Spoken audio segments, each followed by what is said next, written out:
Welcome to E3. This is Chris Brown from the Married Gamers, and we are here with Lee Cummings from Paramount to talk to you about Star Trek coming very soon.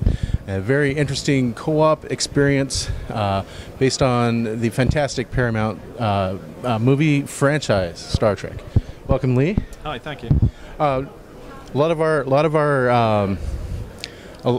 listeners, a lot of our readers are married gamers. They're cohabitating gamers. They're both gamers.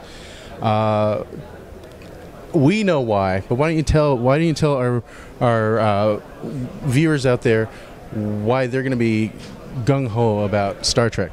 I'm in the same sort of spot. I have my wife Susan is a massive gamer, and we're really building this game as a co-op experience from the ground up. Something where one player plays Kirk, one player plays Spock. You can sit on a sofa with your wife and play this amazing experience together as you go through this original storyline by Marin Kretschak and Bob Orsi that links the two movies. Now, one thing I thought was interesting is both players have a unique perspective when they're playing this game. Absolutely, it's very important to us that the co-op experience is in the DNA of this product. This is not just you're in the same room shooting. This is just not somebody's storyline that somebody else is tagging along with. It's very important for this to be a Kirk and a Spock story. They have separate camera angles. They have separate gameplay. The asymmetry between the characters is incredibly important. You'll get through one side of the story and you'll want to play it again to see what the other person saw and how they interpreted the situations they went through. Oh, great. One thing that's quickly apparent is at its heart, this is Star Trek. Can you talk about how much how much this will reach the Trekkers out there, and how much this will reach the gamers out there? It's incredibly important to us for this to be as close to canon as we can get. And to do that, we're working with Bad Robot, with Kurtzman Orsi, with Damon Lindelof on a day-to-day basis to make this game as authentic as we possibly can.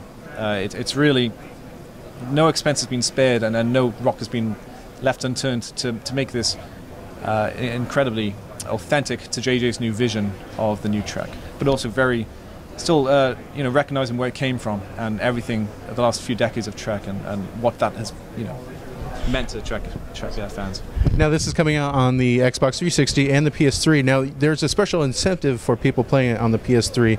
Could you talk about that and the additional piece of hardware they can purchase as well for it? So last night at the Sony keynote, we announced a special Move phaser, which you'll be able to buy, to be PlayStation exclusive, obviously, which your Move fits in between, so you can play the game with a phaser in your hand, and it's working out really, really well.